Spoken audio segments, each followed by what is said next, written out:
The opioid epidemic has brought the president's drug czar to Connecticut to meet with leaders of law enforcement, drug counseling, and the medical profession. And he announced the expansion of a program that started at Yale in New Haven, and it helps young families with substance abuse.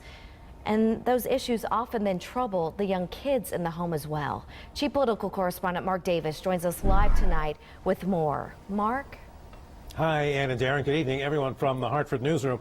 Yeah, the federal drug czar is scheduled to be meeting right at this hour, actually, over in New London with political and medical and law enforcement leaders in what has been described as the epicenter of the opioid epidemic here in Connecticut.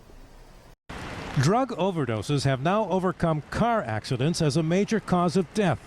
All of the state's emergency rooms has seen an increase of patients coming in with the symptoms decreased breathing rate and decreased mental status. Dane Lasky works in the emergency room at Hartford Hospital and says the road from prescribed painkillers to street drugs is dangerous but easy. These medications have an inherent addictive potential. So the most important thing is to use them as prescribed. One of the gravest dangers is also to young children. The biggest driver of children to social service agencies in Connecticut is substance abuse by their parents. We're here to talk about innovative solutions to encourage businesses and the community to invest in evidence-based proposals to expand treatment.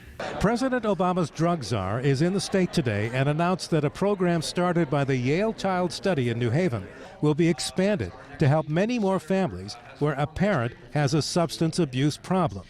The Yale Child Study program is currently sending a team of 2 clinicians and 1 social service counselor to about 250 families 3 times a week. The announcement today will mean private funding to expand that program to 500 more Connecticut families with children under age 6. New recovery teams will help us reach new areas including Waterbury, Danbury, Torrington, Norwich, and Middletown, and New Haven.